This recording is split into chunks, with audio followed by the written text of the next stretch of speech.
So hello everyone, this is your Gaurav भैया। तो यार बहुत सारे बच्चे है ना क्वेश्चन बैंक और सैंपल पेपर को लेके ना काफी ज्यादा कंफ्यूज हो रखे हैं। बहुत सारे बच्चे मेरे को इंस्टाग्राम पे पूछ रहे थे कि भैया मैंने ना क्वेश्चन बैंक ले रखा है तो क्या मुझे सैंपल पेपर लेने की जरूरत है। एंड वहीं पे काफी बच्चे ये भी बोल रहे थे कि भैया मैंने ना क्वेश्चन बैंक नहीं लिया तो क्या मैं डायरेक्टली सैंपल पेपर ले लूं। तो यार इस तरीके के जितने भी डाउट्स है ना वो सारे के सारे डाउट्स मैं इस एक ही वीडियो के अंदर है ना क्लियर कर दूंगा। तो इस वीडियो को ना प्लीज एंड तक देखना। ये जो वीडियो है ना ये बहुत ज्यादा इंटरेस्टिंग होने वाली है। और आप देख सकते हो मेरे पास है ना एडुकार्ट का सैंपल पेपर भी है और एडुकार्ट का क्वेश्चन बैंक भी है। तो ये दोनों बुक है मेरे पास, ठीक है। और इन दोनों बुक को ना मैंने डीपली अच्छे से पढ़ा है, अच्छे से एनालाइज किया है, उसके बाद मैं ये वीडियो बना रहा हूं। तो इस वीडियो को देखने के बाद है ना आपको पता चल जाएगा कि आपके लिए क्वेश्चन बैंक बेटर रहेगा या फिर एक सैंपल पेपर। तो चलो वीडियो को शुरू करते हैं। और ये जो वीडियो है ना इसके अंदर मैं आपको 3 चीजें बताऊंगा।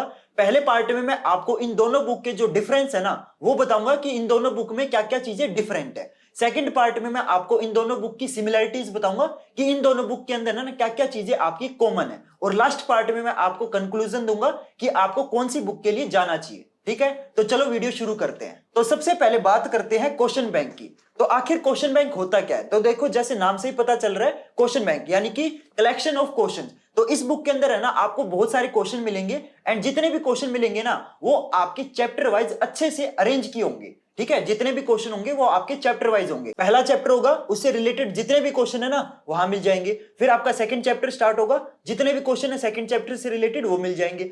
यानी कि आपके जितने भी क्वेश्चन है ना वो सारे के सारे आपके चैप्टर वाइज अरेंज कर रखे हैं। लेकिन वहीं पे जो सैंपल पेपर होता है ये क्या होता है, तो नाम से पता चल रहा है सैंपल पेपर। तो सीबीएसई का जो एक ऑफिशियल सैंपल पेपर होता है ना उससे मिलते जुलते 10 और पेपर बनाए जाते हैं और जो पैटर्न होता है ना फाइनल पेपर का एग्जैक्ट वही पैटर्न फॉलो होता है, ठीक है। तो ये जो 10 सैंपल पेपर बना दिए हैं ऑफिशियल सैंपल पेपर के ऊपर, तो ये जो 10 सैंपल पेपर है ना वो आपके इसके अंदर दे रखे हैं। इसके अंदर आपको टोटल 11 सैंपल पेपर मिलेंगे एंड जिसमें से एक तो आपका ऑफिशियल सैंपल पेपर है जो सीबीएसई रिलीज करती है वो इसके अंदर सोल्ड है। उसके अलावा इसमें 10 और पेपर मिलेंगे, ठीक है। तो ये बुक आप कब यूज करोगे सैंपल पेपर वाली, ये आप तब यूज करोगे जब आपको फाइनल पेपर के पैटर्न के हिसाब से प्रैक्टिस करनी है, ठीक है। अगर आपको पेपर्स की प्रैक्टिस करनी है ना तो आप सैंपल पेपर परचेज करो। लेकिन वहीं पे अगर आपको ज्यादा क्वेश्चंस की प्रैक्टिस करनी है तो आप क्वेश्चन बैंक परचेज करो। एंड ये दूसरा डिफरेंस ये भी है कि क्वेश्चन बैंक है ना आपकी देखो थोड़ी सी मोटी होती है, आप देख सकते हो।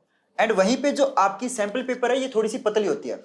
आप दोनों में डिफरेंस देख सकते हो। इसके अंदर टोटल आपके 485 के अराउंड पेज है एंड इसी के अंदर आपके 200 पेज है। तो आपका जो क्वेश्चन बैंक होता है ना ये थोड़ा सा मोटा होता है, यानी कि इसके अंदर ज्यादा क्वेश्चन मिलेंगे एंड जो सैंपल पेपर है इसके अंदर थोड़े से कम क्वेश्चन होते हैं, क्लियर। एंड जो क्वेश्चन बैंक होती है ना वो ज्यादा सोल्ड होती है। सैंपल पेपर के अंदर आधे सैंपल पेपर आपको सोल्ड मिलेंगे एंड इसके अंदर आपके हर क्वेश्चन का सॉल्यूशन मिलेगा, ठीक है। आई चीज समझ। तो अगर आप ऐसे स्टूडेंट हो जिसको मतलब हर चीज सोल्ड चाहिए तो आप क्वेश्चन बैंक के साथ जाओ। एंड वहीं पे अगर आप ऐसे स्टूडेंट हो जिसको आधी चीजें सोल्ड चाहिए एंड आधी अनसोल्ड चाहिए तो आप सैंपल पेपर परचेज करो, क्लियर। इसके बाद आता है सेकंड पॉइंट।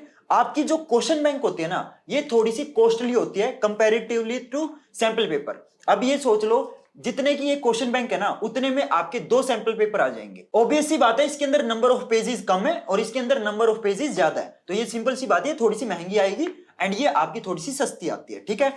फिर आता है आपका थर्ड पॉइंट। जो आपका क्वेश्चन बैंक है ना वो आप चैप्टर वाइज सोल्व कर सकते हो। मान लो आपके स्कूल में फॉर एग्जांपल ट्रिग्नोमेट्री वाला चैप्टर टीचर ने करवा दिया, ठीक है।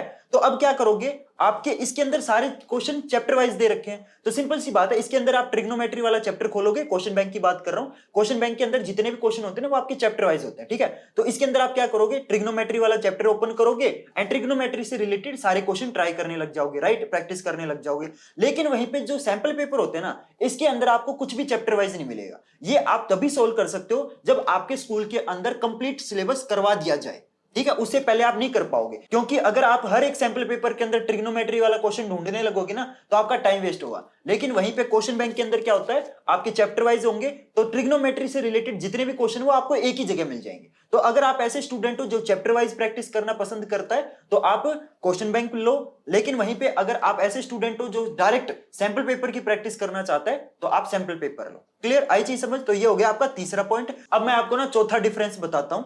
ये जो आपके सैंपल पेपर होते हैं ना ये कंपैरेटिवली थोड़े से ज्यादा अपडेटेड होते हैं क्योंकि ये तब रिलीज किए जाते हैं जब आपका सीबीएसई का ऑफिशियल सैंपल पेपर आ जाए, ठीक है, जब आपको पता चल जाए ना कि हाँ भाई ये फाइनल पेपर का पैटर्न होने वाला है, उसके बाद ये रिलीज किए जाते हैं। वहीं पे जो क्वेश्चन बैंक होते हैं ना, ये आपके सैंपल पेपर से पहले ही आ जाते हैं। ठीक है, तो अब हम कह सकते हैं कि जो सैंपल पेपर है वो थोड़े से ज्यादा अपडेटेड होते हैं कंपेरेटिवली टू क्वेश्चन बैंक। लेकिन यहां पे मैं आपको दिखा देता हूं, ये जो आपके एडुकार्ट के सैंपल पेपर और एडुकार्ट का जो क्वेश्चन बैंक है ना, ये दोनों ही अपडेटेड है। आप देख सकते हो मेरे पास है ना बहुत सारे पब्लिकेशन के हैं, नाम तो नहीं बताऊंगा मैं। मेरे पास देखो, एक तो एडुकार्ट का सैंपल पेपर है, उसके बाद मेरे पास अलग पब्लिकेशन का है, तीसरा पब्लिकेशन, चौथा पब्लिकेशन, पांचवा पब्लिकेशन, छठा पब्लिकेशन। तो मेरे पास टोटल कितने हो गए? टोटल मेरे पास 6 पब्लिकेशन के सैंपल पेपर हैं। इन सब पब्लिकेशन में से मैं आपको एक ही पब्लिकेशन का रेकमेंड करता हूं और वो है एडुकार्ट। तो एडुकार्ट का आप क्वेश्चन बैंक भी ले सकते हो और एडुकार्ट का आप सैंपल पेपर भी ले सकते हो, दोनों ही अपडेटेड है। लेकिन वहीं पे जो बाकी अलग अलग पब्लिकेशन के क्वेश्चन बैंक है ना, वो इतने मेरे को अपडेटेड ही नहीं लगे जितने मेरे को एडुकार्ट के लगे। तो आप डिस्क्रिप्शन में लिंक है दोनों बुक का, आपको सैंपल पेपर का भी लिंक मिल जाएगा और क्वेश्चन बैंक का भी लिंक मिल जाएगा। तो आप डिस्क्रिप्शन वाले लिंक से ले सकते हो। और ये वीडियो है ना, इसके अंदर कोई भी पेड प्रमोशन नहीं है, जहां से लेना है वहां से लो। ठीक है, ऐसा नहीं है कि मेरे ही लिंक से लो। अगर मेरा पेड प्रमोशन होता ना तो मैं आपको ये बोलता कि मेरे लिंक से लो, लेकिन ऐसा कोई कंपलसरी नहीं है। आपको जहां से लेना है वहां से ले सकते हो, किसी और लिंक से लेना है वहां से ले लो, आपको ऑफलाइन में जाके लेना है वहां से ले लो, कोई फर्क नहीं पड़ता, क्योंकि ये वीडियो पेड प्रमोटेड है ही नहीं। लेकिन जो लिंक मैंने डिस्क्रिप्शन बॉक्स में दे रखा है ना, वहां पे बस आपका फायदा है कि ये जो बुक है वो आपको थोड़ी सी सस्ती मिलेगी बस। अगर किसी और लिंक से लोगे और मेरे लिंक से लोगे तो आपका बस ये बेनिफिट होगा कि आपके 20-30 रुपए बच जाएंगे। अब आपको देखना है कि अगर आप 20-30 रुपए बचाना चाहते हो तो मेरे वाले लिंक से ले लो, एंड उसमें मेरे को कोई कमीशन नहीं मिलना, इसमें आपका ही बेनिफिट है, मेरा कोई बेनिफिट नहीं है। समझ गए? एंड मैं आपको बस ये कहूंगा कि ऑनलाइन बुक लेना, ऑफलाइन से बेटर ऑनलाइन होता है। क्यों? ऑनलाइन में क्या होता है, देखो अगर आपको बुक पसंद नहीं आई तो आप रिटर्न भी कर सकते हो। ऑफलाइन में क्या होता है कि आपको ना दुकानदार पैसे वापस नहीं करेगा, लेकिन ऑनलाइन में क्या होता है, बुक पसंद नहीं आई, रिटर्न कर दो, पैसे वापस। हालांकि बुक इतनी अच्छी है आपको पसंद आई जाएगी, लेकिन ऑनलाइन में आपको ये बेनिफिट है कि भाई पैसे वापस मिल सकते हैं, रिटर्न कर दोगे। ऑफलाइन में नहीं होगा ये। ठीक है, और मैं ऑनलाइन को है ना इसलिए भी प्रेफर करता हूं कि यार एक तो देखो आपका टाइम बचता है। ऑफलाइन में क्या होता है, दुकान पे जाना है आपको, मतलब आने जाने का किराया लगेगा, टाइम वेस्ट होगा। ऑनलाइन में क्या होता है, आपको घर बैठे बुक मिल जाएगी, है ना, घर पे बस क्लिक करना है, बुक आपके घर पे आएगी, सिंपल। पसंद नहीं आए तो वापस कर दो, पैसे वापस। तो इसीलिए मैं आपको बोलता हूं कि जो मैंने लिंक दे रखा ना उससे लो, उसमें आपको एक तो सस्ता पड़ेगा, एक आपको ही सहूलियत है। बाकी आपकी मर्जी है, जहां से लेना चाहो वहां से ले सकते हो। ठीक है, कोई कंपलसरी नहीं है कि मेरी लिंक से लो, नहीं, पेड प्रमोशन तो है ही नहीं, सिंपल सी बात है। क्लियर? इसके बाद आती है बात इनमें सिमिलरिटीज क्या है। तो सिमिलरिटीज देखो, एक तो इन दोनों बुक के अंदर है ना आपको हर टाइप के क्वेश्चन मिल जाएंगे, हर लेवल के क्वेश्चन मिलेंगे, हर टाइप के क्वेश्चन मिलेंगे, चाहे केस बेस्ड हो, चाहे प्रीवियस ईयर क्वेश्चन हो, एनसीईआरटी वाले हो, हर टाइप के क्वेश्चन दोनों बुक के अंदर है। हालांकि जो क्वेश्चन बैंक है उसके अंदर आपको नंबर ऑफ क्वेश्चन ज्यादा मिलेंगे एंड सैंपल पेपर के अंदर नंबर ऑफ क्वेश्चन थोड़े से कम मिलेंगे, लेकिन दोनों बुक के अंदर जो क्वेश्चंस का लेवल है ना वो आपको दोनों के अंदर सेम मिलेगा। क्लियर? तो अब मैंने आपको डिफरेंस भी बता दिए, अब मैंने आपको सिमिलरिटीज भी बता दी। अब मैं आपको ना फाइनल कंक्लूजन देता हूं कि आपको एक क्वेश्चन बैंक परचेज करना चाहिए या फिर एक सैंपल पेपर। हालांकि आपने डिफरेंस सुन के खुद ही डिसाइड कर लिया होगा कि आपके लिए कौन सा बेटर है, लेकिन मैं आपको फिर भी एक फाइनल कंक्लूजन दे देता हूं कि आपको क्वेश्चन बैंक लेना चाहिए या फिर एक सैंपल पेपर। ठीक है, तो देखो आपको ना कौन सी बुक खरीदनी चाहिए ये चीज डिपेंड करेगी कि आपके ना पेपर होने में कितना टाइम बचा हुआ है। अगर आप ये वीडियो उस टाइम देख रहे हो जब आपके पेपर होने में 3-4 महीने बचे हुए हैं, तो मैं आपको बोलूंगा कि भाई आंख बंद करके ना क्वेश्चन बैंक खरीद लो। ठीक है, आंख बंद करके क्वेश्चन बैंक खरीद लो। लेकिन अगर आप ये वीडियो उस टाइम देख रहे हो जब आपके पेपर होने में 1 या 1.5 महीना बचा हुआ है, तो मैं आपको बोलूंगा कि आप ना एक सैंपल पेपर खरीद लो। क्यों? क्योंकि अगर आपका 1-1.5 महीना बचा हुआ है और उस टाइम अगर आप क्वेश्चन बैंक खरीद लेते हो, तो क्या आपको लगता है कि इतनी मोटी किताब, क्वेश्चन बैंक जितनी मोटी किताब जिसके अंदर 485 पेज है, क्या आप 1.5 महीने में इस किताब को सोल्व कर लोगे? नहीं, उस टाइम बेवकूफी होगी। तो ये क्वेश्चन बैंक आपको तब परचेज करना है जब आपके पेपर होने में 3-4 महीने बचे हुए हो। एंड वहीं पे अगर आपके पेपर होने में 1-1.5 महीना बचा हुआ है, तो मैं आपको बोलूंगा कि आप ना एक सैंपल पेपर खरीद लेना। और सैंपल पेपर को किस तरीके से सोल्व करना है वो भी मैं आपको बता देता हूं। देखो, इस बुक के अंदर टोटल आपके 11 सैंपल पेपर हैं। ठीक है, एक तो आपका सीबीएसई का ऑफिशियल सैंपल पेपर है एंड वहीं पे आपके 10 एक्स्ट्रा सैंपल पेपर दे रखे हैं। ठीक है, जैसे ये मैथ का है, ठीक है, मेरे पास साइंस का भी रखा हुआ है। एक सेकेंड, कहां गया, एक सेकेंड गाइस, हाँ ये रहा, देखो मेरे पास है ना साइंस का भी है और मेरे पास मैथ का भी है। तो इसके अंदर भी 11 सैंपल पेपर है और इसके अंदर भी 11 सैंपल पेपर है। तो आपको क्या करना है, डेली एक सब्जेक्ट का एक सैंपल पेपर सोल्व करना है, ठीक है। जैसे मैं आपको टाइम बता देता हूं थोड़ा बहुत। जैसे मान लो आप 2-3 बजे स्कूल से आ गए, ठीक है। उसके बाद अगर आपको ट्यूशन जाना है तो वो चले जाओ, आपको लंच करना है वो लंच कर लो, आपको खेलना है वो खेल लो, लेकिन 7 बजे तक आपको ना फ्री हो जाना है, ठीक है। 7 बजे आप फ्री हो गए, 7 बजे आप ना डिनर करना स्टार्ट करो, और 8 बजे तक मान लो आपने डिनर वगैरह सब कर लिया। हालांकि डिनर करने में ना इतना टाइम नहीं लगता, 15-20 मिनट लगते बस, हद मार के वो भी, ठीक है। तो 8 बजे तक मान लो फॉर एग्जांपल आपने डिनर कर लिया।